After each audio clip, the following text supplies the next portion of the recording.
Para fazer a palestra,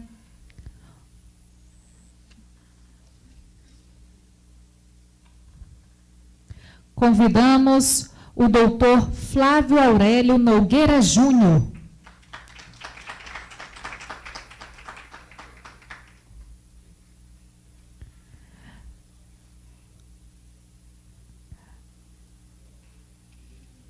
Flávio Aurélio Nogueira Júnior é o diretor do Instituto de Estudos Políticos Partidários.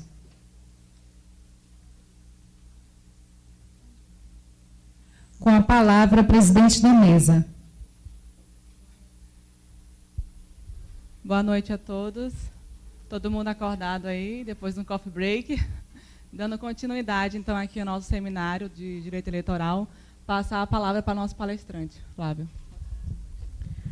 O doutor Flávio Aurélio Nogueira Júnior é mestre em Direito em Políticas Públicas pela UniCB do Distrito Federal, pós-graduado em Direito e Jurisdição pela Escola da Magistratura do Distrito Federal, pós-graduado em Direito Processual pela Universidade Estadual do Piauí e diretor do Instituto de Estudos Políticos Partidários. Com a palavra, o palestrante Flávio Aurélio Nogueira Júnior.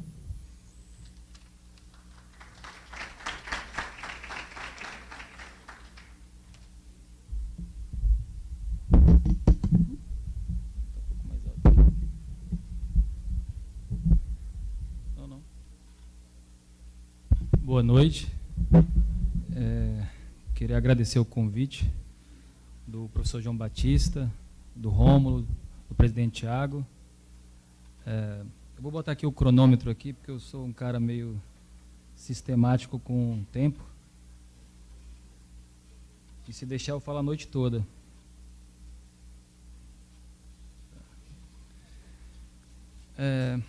Eu vi as palestras anteriores aqui, e nosso público, e eu queria fazer umas intervenções antes de passar diretamente para o tema, que é muito interessante saber primeiramente o público, porque eu trouxe algumas questões de direito eleitoral,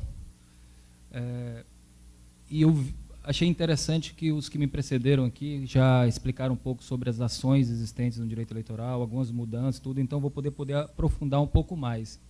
Mas eu gostaria de saber aqui do público, quem já é advogado mesmo pela primeira vez, quem milita na área de direito eleitoral, quem que é militante aqui, só para levantar a mão, quem trabalha mesmo na área de direito eleitoral? Quem é, bom, dois.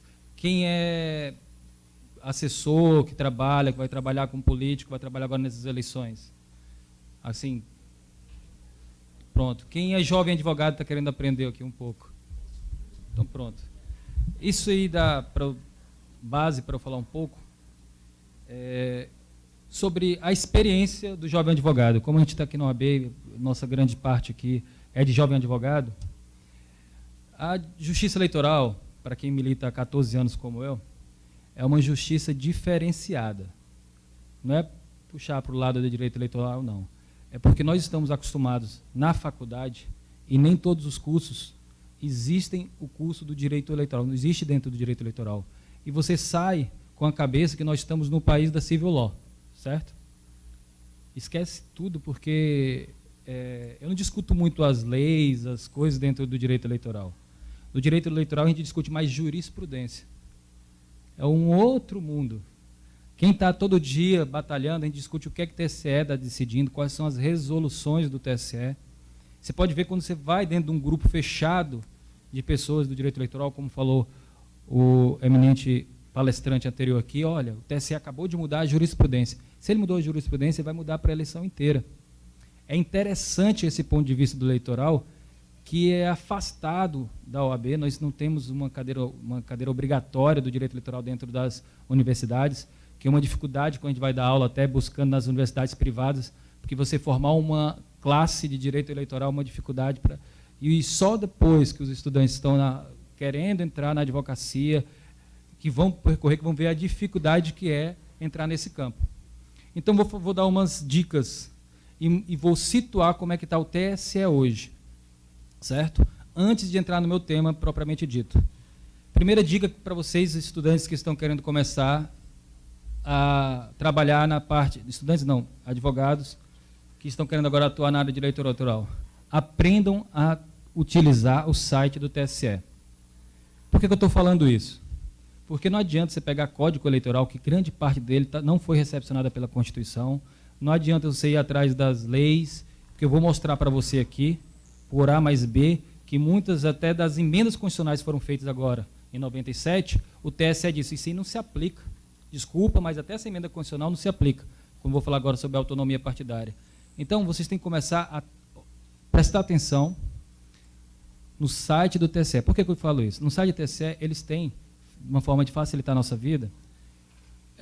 Se você abrir lá, verdezinho o site, lá em cima tem a parte jurídica, você entra lá e tem jurisprudência para o assunto, tem leis comentadas e tem as resoluções. Quem for trabalhar para esse ano, eu não recomendo você, por exemplo, registro de partidos políticos. Tem a 23578 de 2017, que é a resolução que trata sobre registro. Quem for agora trabalhar na eleição vai ter que saber sobre registro, saber o que é Candex, saber o que é DRAP, o que é RRC. São termos que vocês vão ter que aprender. Então, leiam as resoluções sobre o tema, certo? Leiam alguns pontos sobre esses temas, procurem ver os julgamentos do Tribunal Superior Eleitoral, como... Eu esqueci o nome do nobre professor que falou. Robert. Desculpa.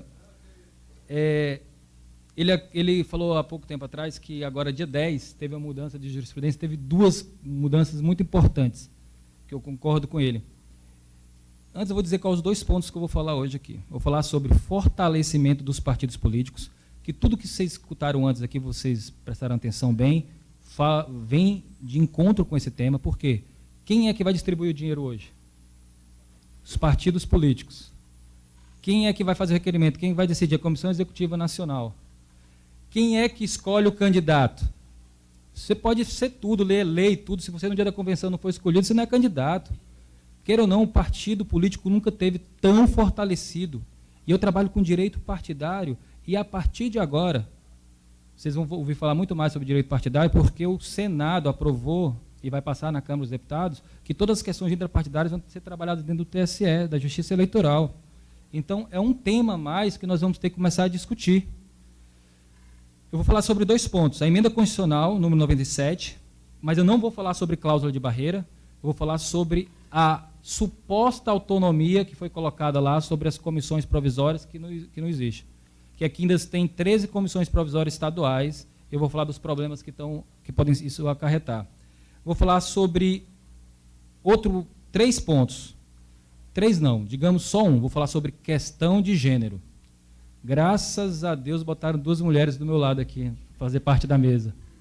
Porque quando me mandaram a lista de palestrantes, eu falei, vou abrir prazo para impugnação, porque 30% da cota de mulher aqui não está participando dos palestrantes. E eu vou falar sobre os efeitos da ADIM 5697, porque foi muito bem explanado anteriormente, mas eles têm muito outros efeitos, porque por causa de 3 consultas que vão ser julgadas esse mês, ou no começo agora de maio, no TSE, que vai ainda alterar a eleição de 2008. Como nós estamos falando de uma visão para a eleição de 2018, eu vou falar sobre esses pontos. E o terceiro ponto que eu vou falar sobre a necessidade do estrito cumprimento dos 30%.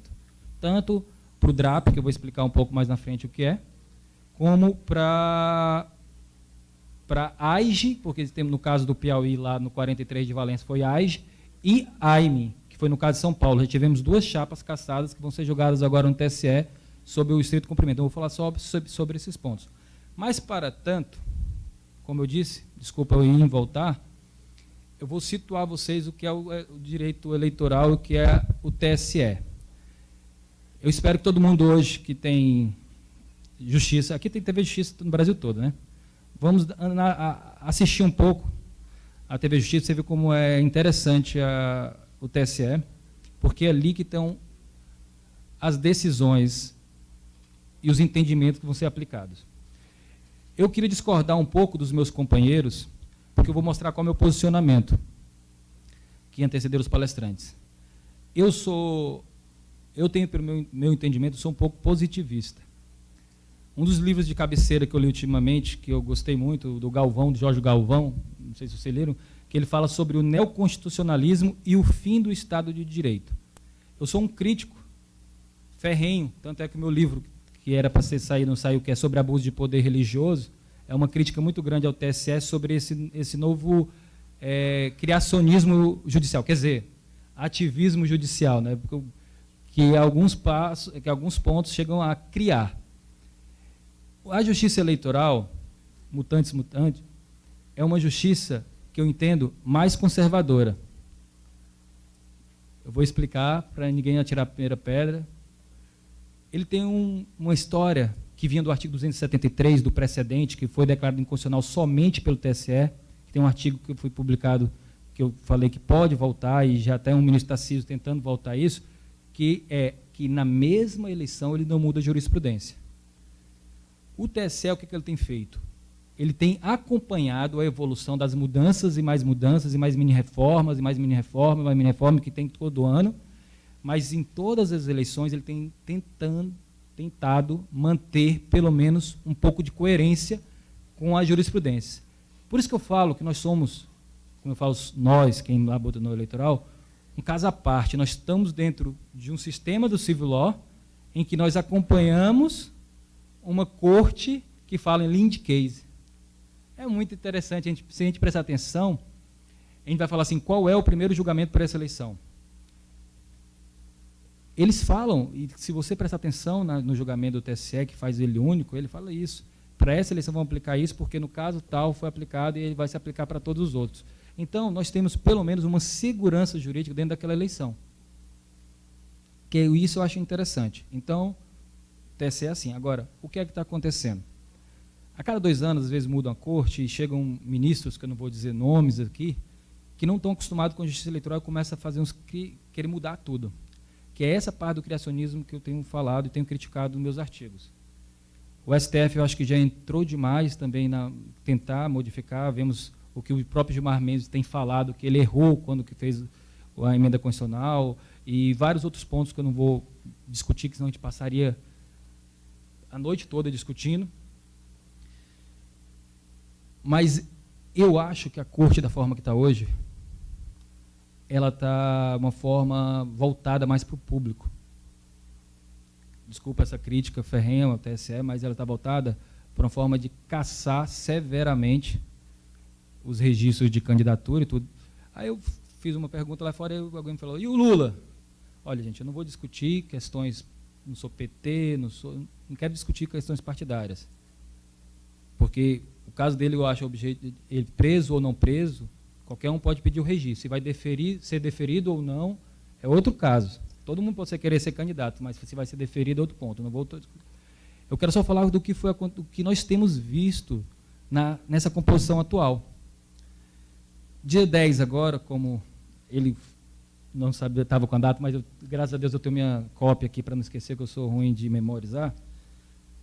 Foram julgados 2 casos que eu acho interessante para você ver como é que é a mudança do TSE, para vocês entenderem como é que está hoje. Foi julgado 42819, de relatoria do ministro Tarcísio, quem quiser anotar, recurso especial 42819,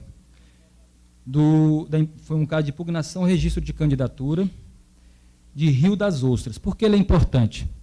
Esse caso, ele mudou a contagem de prazo dos 8 anos da inelegibilidade sobre abuso de poder.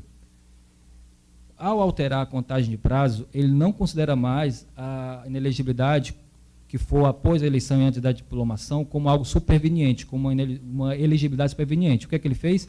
Se a contagem da eleição for dia 7 de outubro, lá em 2010, e bater agora no dia... Que dia é a nossa eleição? Dia 7, né? Dia 7. Digamos que foi dia 8 lá, e vai bater dia 8, eles não consideram para a diplomação que ali voltou a inelegibilidade, que era a jurisprudência que estava sendo, que eu acho que seria a mais correta, porque ele vai estar na diplomação e tudo.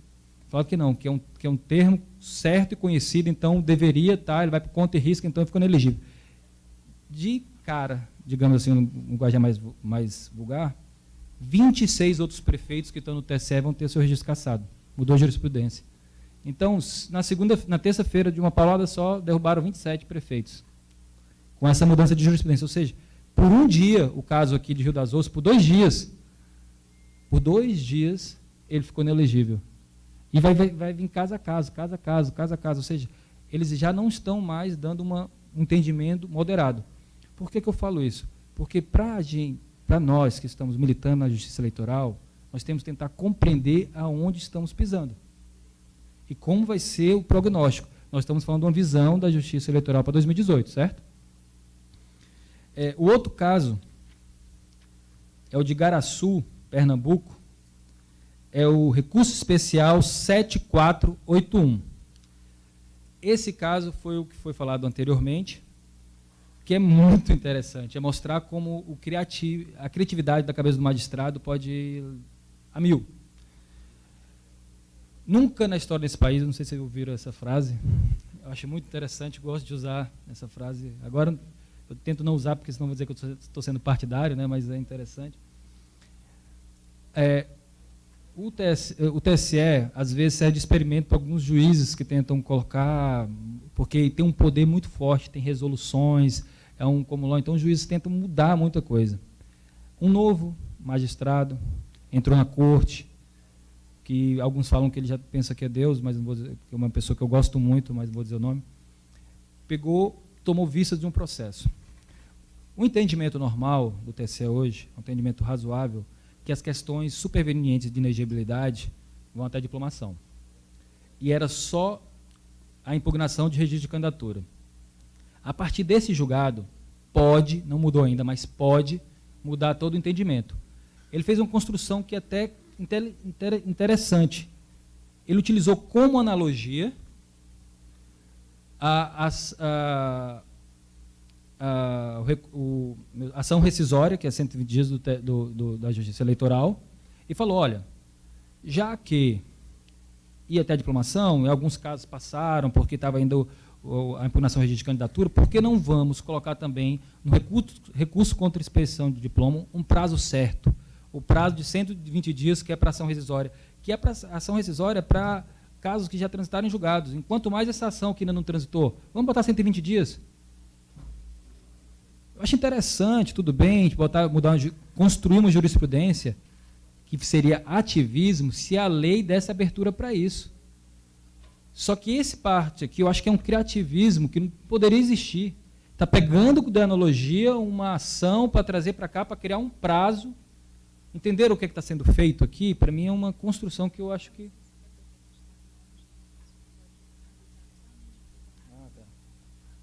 Então, como urgência, querem avisar do Toyota Etios OXV 2191. Por favor, urgente lá. Toyota Etios OXV 2191. Mais alguma coisa? Tudo bem. É esse criativismo que eu condeno. E é nesse sistema que nós vamos participar da primeira eleição. É nesse contexto de criação, de jogar para a plateia, de restrição, que nós vamos dar uma força para o partido político e, ao mesmo tempo, estamos tentando restringir e botar cabresto.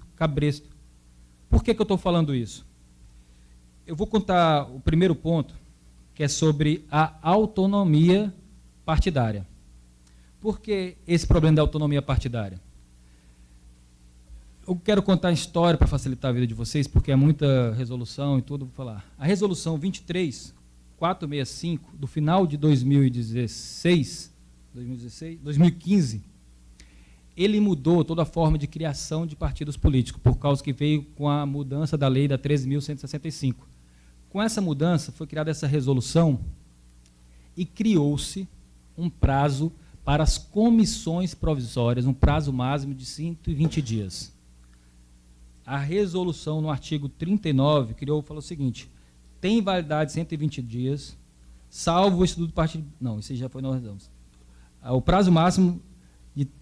As anotações relativas aos órgãos provisórios têm validade máxima de 120 dias. Ponto. Em situações excepcionais e devidamente justificadas, o partido político pode requerer ao presidente do Tribunal Eleitoral competente a prorrogação do prazo. A Constituição, no artigo 17, dá autonomia ao partido político. Certo? E o Estatuto criaria uma comissão provisória de 1 ano, 2 anos, 3 anos, ou por tempo indeterminado, era o costume. Aí o TSE falou, não, peraí, o princípio democrático. Não, tem um princípio democrático. Só que o TSE está legislando sem conhecer a base. Eu sou altamente crítico das comissões provisórias, eu sou piauiense aqui do lado. A 10ª maior cidade é a minha cidade, tem 15 mil eleitores, que é Corrente, lá no sul do Piauí, de onde eu venho. E o restante das cidades de 3 mil, 4 mil, 5 mil, tem 35 partidos que o prefeito não quer filiar ninguém, quer ficar mandando 2 ou 3 lideranças que ficam brincando. Então, se você criar critérios objetivos e der um diretório definitivo desse partido, os caras vão ficar sendo de venda. É diferente, não existe princípio democrático. O princípio democrático, se você fortalecer os eleitores, os filiados, e da condição dele, é diferente. Mas o TSE entendeu, tudo bem, ao ponto de vista do TSE, que feriu o princípio democrático porque o nacional, o estadual, estaria mandando a qualquer tempo na comissão provisória. Foi uma briga muito grande, pela primeira vez, e foi a partir daí que foi criado o Instituto Pluris, foram os 32 maiores partidos, nos juntamos, os advogados dos partidos nacionais e mais alguns consultores legislativos e ministros. Nós montamos esse instituto para discutir questões de forma unânime, e esse foi um ponto, entramos e conseguimos a suspensão dessa cláusula. Com a suspensão dessa cláusula, veio discussão, e o Gilmar Mendes chamou todo mundo, reuniu todos os presidentes de partido, vamos discutir aí, ficou responsável de trabalhar isso no campo legislativo, que era o principal, ok? Porque realmente tem que ser por emenda. Aí veio a resolução seguinte, 23471.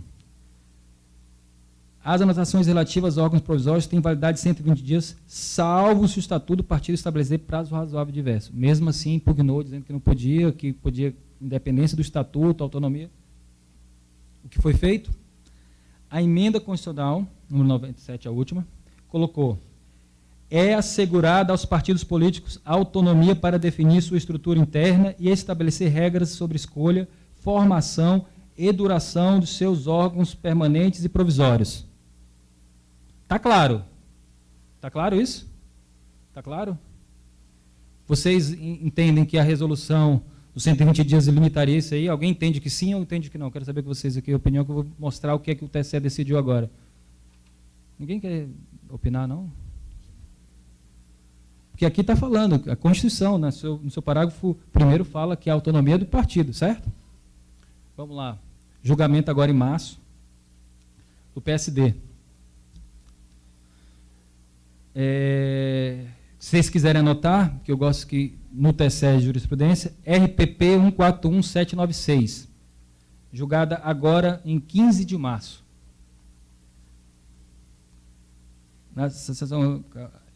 Só um porém, o ministro que era relator, Herman Benjamin, que estava indeferindo essa parte, ele, em outubro, disse que com o advinho da emenda constitucional, ele deferiria porque agora era autonomia. O que é que veio, mudou?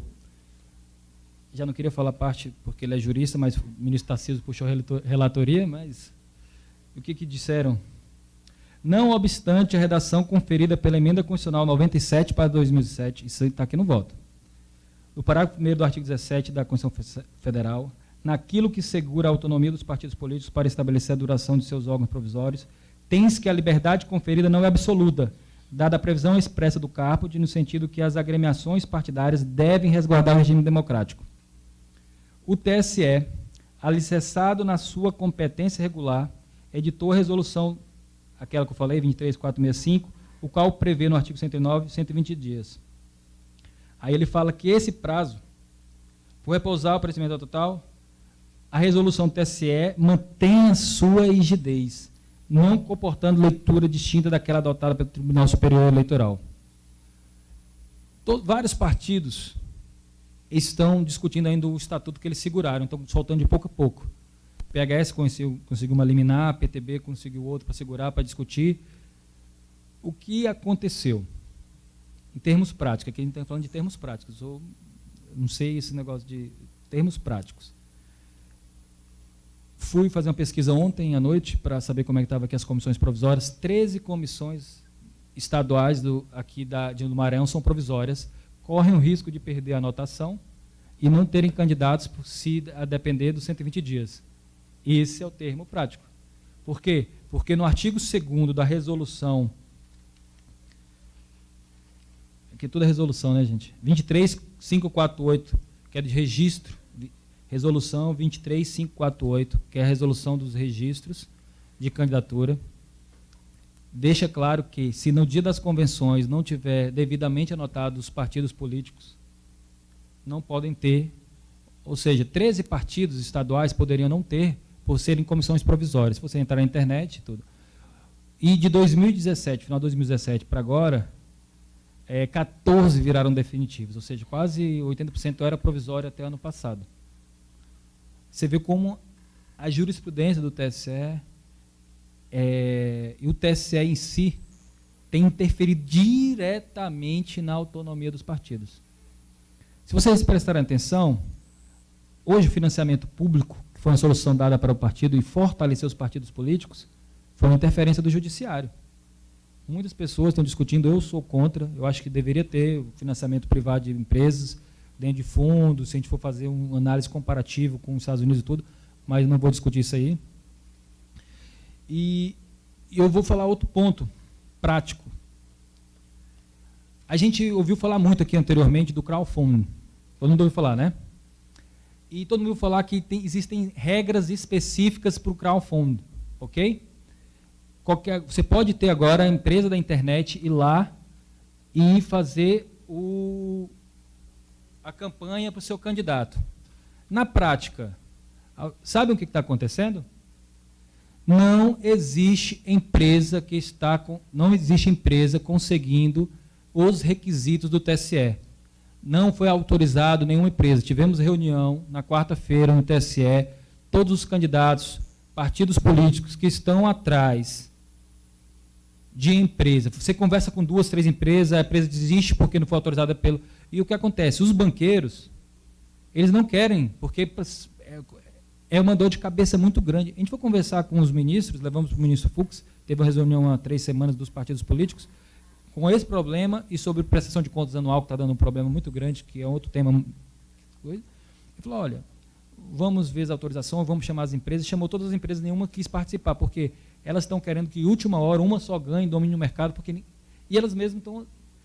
O partido não vai ter nem financiamento do crowdfunding, porque não existe empresa, eles fizeram um monte de requisitos. A empresa tem que ir no Banco Central, e ela mesma, ela não pode fazer um contrato com uma terceira que vai financiar, porque ela que tem que requerer a autorização no TSE. Não pode empresa pública, não pode... Os requisitos são quase impraticáveis. Então, o crowdfunding, que seria a grande novidade, corre o risco de não existir. Corre o risco de não existir para essas eleições. Partidos pequenos que estão hoje desesperados, partidos como a Rede, como o Novo, que necessita disso, vai ter que apelar mesmo para doação 1 por 1, a partir da data. Então, é um dos pontos para você ver como é que está a prática do TSE, a prática da Justiça Eleitoral e o que determina a lei. Eu falei desses 2 pontos.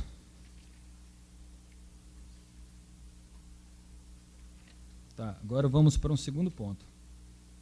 A porcentagem dos gêneros. É muito interessante a gente falar que nas 3 primeiras palestras todo mundo falou sobre a necessidade e a história, a necessidade, a evolução da justiça eleitoral e a obrigação quase que direta de preencher os 30% da cota de gênero. Tem 2 pontos que eu quero discutir, que eu acho importante discutir, que é o seguinte: a Lei 13.488 falou sobre o Fundo Especial de Financiamento de Campanha. E nós temos o fundo partidário. O que aconteceu? Com a Lei 13.165, anterior, lá de 13.165, exatamente, 2015, ela trouxe umas mudanças para aumentar a cota mínima de 5, 10 e 15. E entraram com a DIN 5617. Essa DIN foi julgada, não sei se vocês notaram, no mês das mulheres, mês de março. Né? E eles fizeram um avanço muito grande, foi um sinal de um avanço muito grande. Eles trataram somente do fundo partidário, só que sinalizaram mais para frente. Eles trataram que o dinheiro do fundo partidário utilizado em campanha pode chegar a 30%, certo? Então, quais seriam os efeitos práticos dessa DIN? Logo em seguida, foram feitas 2 consultas. Essas 2 consultas foram 3 consultas. A consulta mais importante, se alguém quiser depois pode disponibilizar, foi dada entrada há pouco tempo, logo depois da DIN, pela ministra Luciana Lossi. É muito bem feita essa consulta. Eu acho que o pessoal da Abradep tem essa, que ela disponibilizou para todo mundo, né? Vai tratar de 2 pontos, e eu acho que são 2 pontos que vai interferir diretamente nos partidos políticos, por isso que eu falei sobre partidos políticos, e nas eleições. Por quê? Quem é que vai gerir o dinheiro?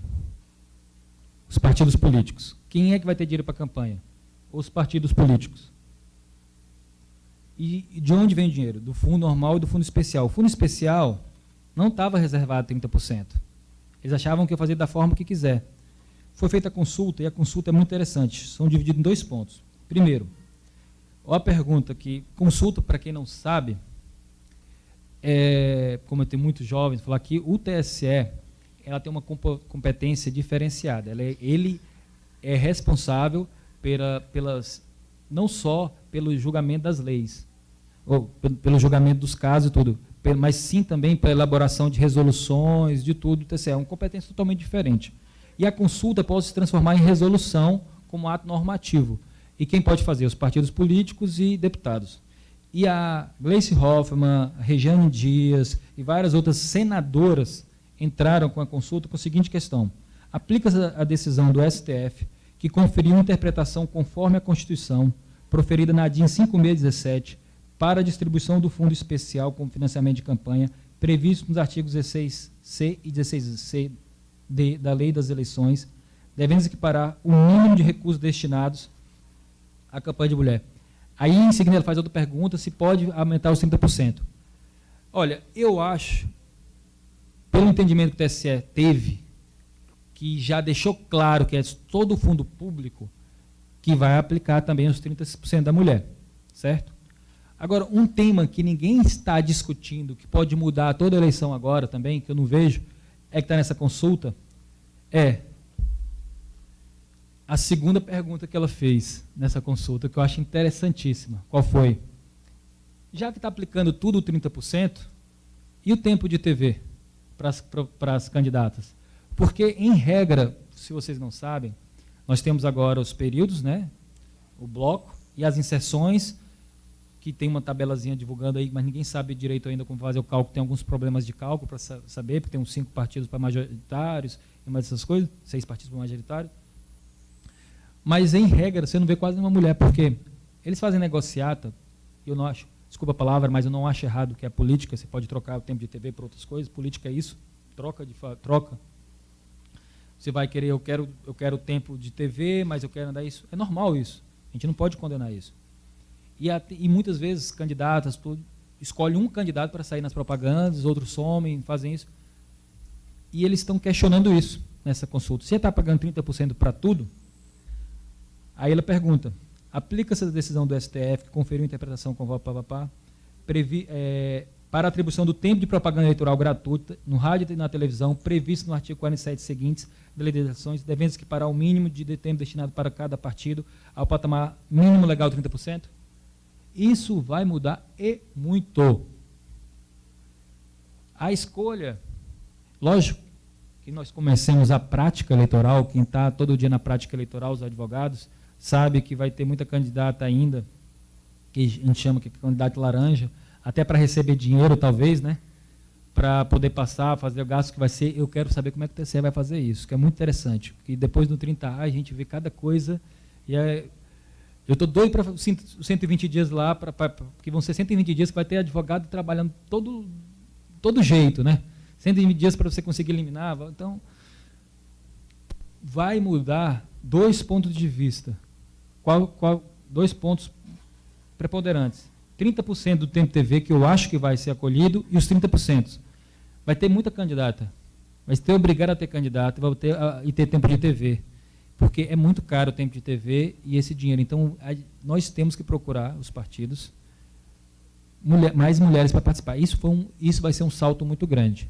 Porque vai ser. Isso, deixar claro, ainda não aconteceu.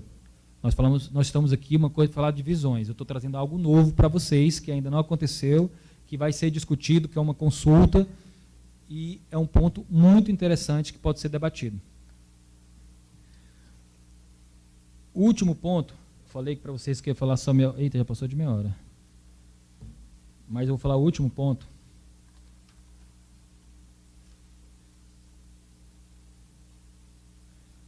É o seguinte. É a estrita necessidade. Eu falei que ia falar só. Ainda bem que aqui a cota de gênero está ao contrário, né? 30% para o sexo masculino. E essa representação que está na mesa, que está interessante, tem que ser necessariamente respeitada na eleição. Por que eu falo que isso interfere diretamente no partido? Porque o partido, a partir de agora, e já foi falado anteriormente, como eu vou aprofundar um pouco mais agora, tem que respeitar os 30% não só de forma fictícia, mas de forma clara e evidente. E na prática, por isso que eu uso uma palavra, e na prática tem que realmente a mulher ser candidata. Por que isso? Porque antes o pessoal falava que só no DRAP é demonstrativo de regularidade de atos partidários, que vai junto com o RC, que é o requerimento de registro de candidatura, que se pugnava se estava ou não os 30% sendo respeitados. Depois daquilo ninguém discutia mais, era precluso o prazo e tudo. O que é que aconteceu nas últimas eleições? Começou a se discutir, após a eleição, se aquele candidato que teve 0 voto, nem ela votou, a pessoa é candidata, nem ela vota. Gente, meu pai do céu. Alguns falam que são servidores públicos que não querem trabalhar durante a eleição ou trabalhar para alguém que vai candidato, mas tem muito caso de homens também que não tem nenhum voto dele. Então a cota de gênero é para os dois lados. Começaram a questionar, como é que a gente vai fazer isso aí? Pô, isso aqui é laranja, não pode. Os caras estão empurrando porque sabem que se não colocar mais mulher, não pode ter mais candidato homem, porque não tem a desculpa que não achou mulher. Você tem que respeitar os 30%, você não pode ter desculpa. Está na convenção partidária, é uma decisão política de quem vai ser candidato, e o partido disse, nós não temos nenhuma mulher, vamos lançar só... Não tem essa desculpa, é uma decisão que tem que ter, porque foi mudado o termo. Antes era pode ter, mas foi mudado o termo para ser obrigado. O que é que aconteceu? Vários estados começaram a discutir isso sobre fraude. Em muitos, como o Rio Grande do Sul e outros, o Tribunal Regional Eleitoral, apesar de ser cassada a chapa inteira no primeira instância, eles no TRE, eles não cassaram por falta de prova robusta. Acho interessante que vai ser discutido no TSE, porque eles entenderam que, se demonstrar fraude, que a pessoa estava em conluio com o presidente, tudo, você tem que... Quem está alegando é o ônus da prova. Ok? Isso é direito processual. Só que, em alguns casos, são 2 que já vão subir, um de São Paulo, e eu vou falar do caso do meu estado. Quem quiser anotar para acompanhar, que é muito importante, é a AIGE, que alguns achavam que só poderia ser em AIME, né? Porque fala de fraude, mas também isso é na AIGE. 193 e 92. Nessa AIGE de Valença, foram cassadas todas as chapas e declarada a inelegibilidade das mulheres que não tiveram voto. Eles consideraram que a falta de voto foi cassado, o TRE confirmou, teve embargos. Há um mês atrás foi dado posse para os 6 novos vereadores. Soltou até foguete, porque eu estava junto com o pessoal que estava tomando posse, estava muito alegre, né? A gente me ligado, deu tudo certo e tal, mas quando subiu, o MUSE deu uma liminar concedeu uma cautelar para retornar aos anteriores, voltar, porque agora, no 5 de abril, foi recebido o recurso especial pelo TSE, então vai subir. Então, nós temos 2 temas. Esse tema da fraude é um tema muito interessante e o TSE nunca se pronunciou. Ou seja, eu estou trazendo temas para vocês que ainda que o TSE ainda vai se manifestar, ok? Esse caso de Valência e o caso de São Paulo são os 2 únicos tribunais até agora que cassaram a chapa inteira. Isso aqui dá discussão para mais de metro, como falava um aluno da escola do professor Raimundo, né? E eu achei interessante trazer esse tema, porque é para demonstrar que não existe mais impugnação no DRAP, que a Justiça Eleitoral, apesar do seu criacionismo, ela tem uma parte de ativismo muito interessante, principalmente no melhoramento e na igualdade de gênero. Porque Paraguai, há pouco tempo atrás, criou cláusula de igualdade e paridade de vagas. A Argentina tem feito isso, o Brasil é um dos países mais atrasados da América Latina. E a OAB aqui deu um passo atrás e não chamado nenhuma palestrante mulher, né, para fazer parte também da chapa de palestrantes. Cadê o Rômulo?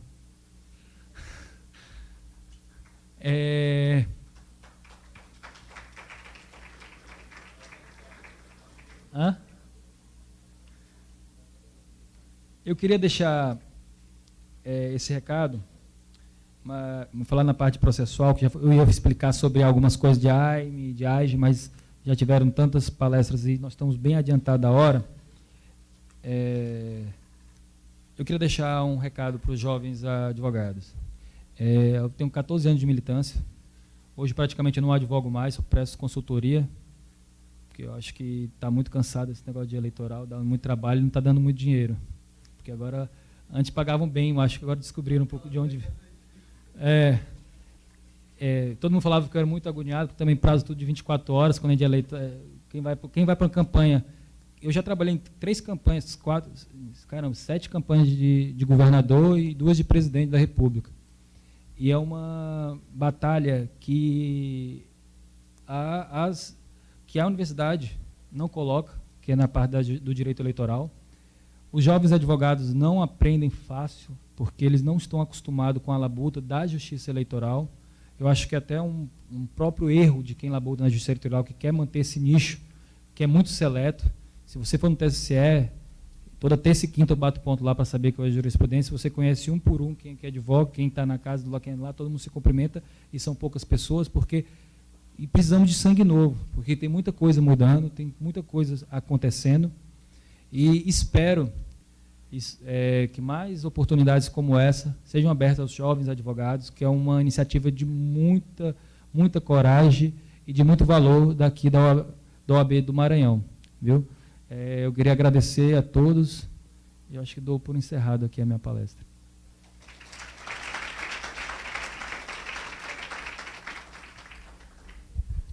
Doutor Flávio, obrigada por contribuir com o nosso curso, obrigada por ratificar a importância das mulheres. Doutora Catiana, uma pergunta? Obrigada, doutor Flávio, pelo incentivo, né, por ratificar aqui também a inserção das mulheres. E obrigado também pelas dicas que foram essenciais para nós advogados. Bom, a minha pergunta para o senhor nessa noite é no quesito do fundo partidário. Como é que ocorre essa liberação dos recursos financeiros para esse ano de 2018? Quem falou que tinha pergunta para mim, não, viu? Não vim preparado, não. Brincando. Esse fundo partidário são 2 pontos. Nós devemos saber que o fundo partidário, que tem um valor que depende do número de votos para deputado federal, que é um fundo partidário, que é para a manutenção do partido, que ainda está sendo discutido alguns pontos, que a gente falou que está liberado o TRE, mas o TOF está com 2 pontos para serem discutidos sobre isso aí, se aplica ou não, mas eu acho que pacificou, né? Vai ser aplicado depois dessa votação para aplicar 30% para a mulher, vai ser pacificado, que é um fundo partidário de manutenção que pode ser aplicado. Se a gente for falar disso, a gente vai ficar horas, porque nós temos que ter 4 contas do partido político. O candidato, quando for, ele tem que ter uma conta para normal e ter uma conta do fundo, e vai ter uma conta do fundo especial, ou seja, vão ter que ter praticamente 3 contas. Vai ter que fazer um requerimento para o fundo especial, e o do fundo partidário é distribuído conforme a vontade dos dirigentes partidários. Todavia, A do fundo especial vai ter que ter a comissão executiva, em junho, antes do dia 10 de junho, vai ter que decidir como vai ser feita a distribuição. Deputado federal, estadual, senador e tudo, tem que ter um critério... Desculpa. Um critério quase que objetivo de alguns pontos, certo? Mas o restante, os 30% eu acho que vai ficar da mulher, alguns outros critérios, que vai ser a comissão executiva, e o restante vai ser pela comissão executiva do fundo especial. Do fundo partidário também, que eles que decidem quando vai para cada. Teve uma discussão nessa 23465 de 2015, que é a criação de partido político, que ele obrigou os novos estatutos, que já está sendo feita uma atualização, mas nem todos ainda foram votados, para dizer como é que é feita a distribuição nos estados para manutenção. Ou seja, para manutenção, cada estado tem que ter no estatuto como é feita essa distribuição. Só que para a campanha política não tem nenhuma, do fundo partidário não tem nenhuma. Então, fora o que cada estado já tem no seu, que todo estado faz a manutenção, e tinha que separar os 5% das mulheres que ficavam na conta especial e a mulher que vai para a campanha também. Então, tem do fundo da mulher, tem do fundo partidário, tudo. Quem escolhe é o de dirigente, certo? Não é tão simples de explicar, a gente ia ficar assim, valores para ficar o dia todo.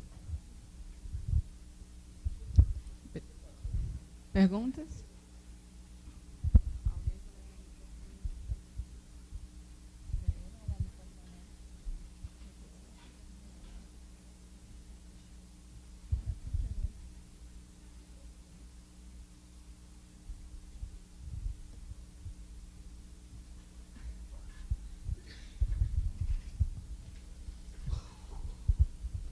Boa noite.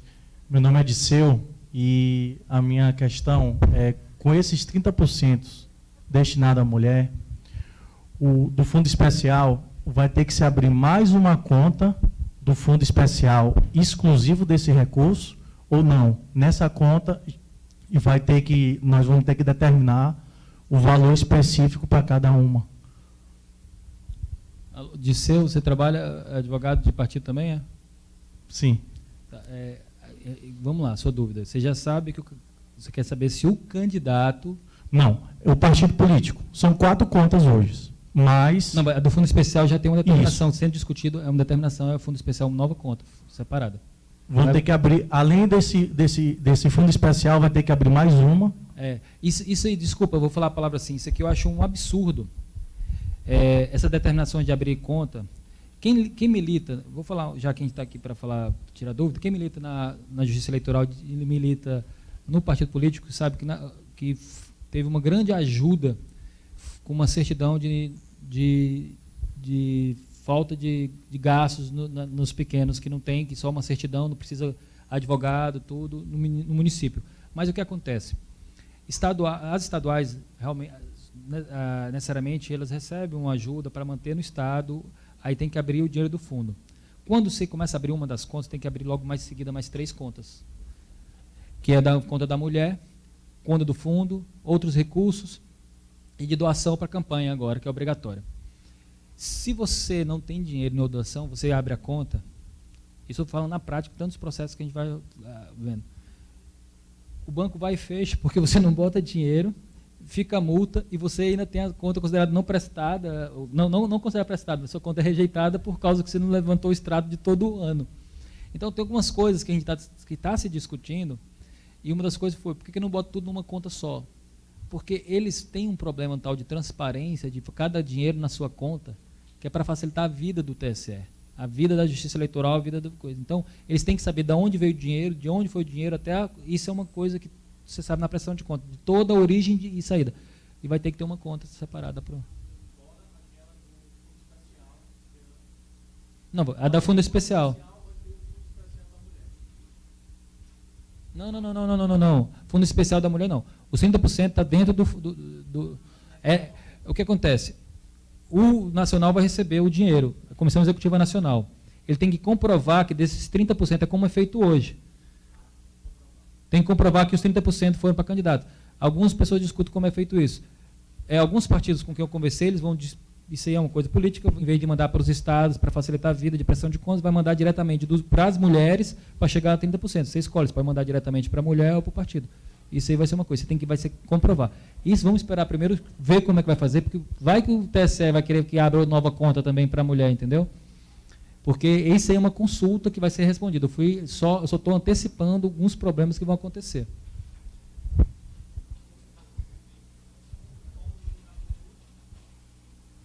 Eu não tenho, mas se eu procurar lá, que é uma consulta que tem Gleice Hoffmann, Regiane, eu acho que a nossa senadora do Piauí aqui só fez essa consulta na vida. Você pode procurar o nome da Regiane Dias aqui do lado do Piauí, que você vai achar essa consulta.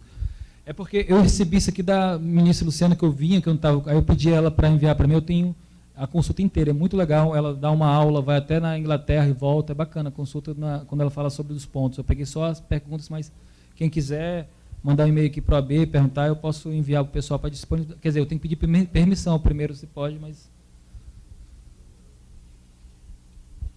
Mais alguma pergunta? A gente vai ter que encerrar pela adiantada outra. Ah, tem que ser. Obrigada, doutor Flávio. Entregar o certificado de participação.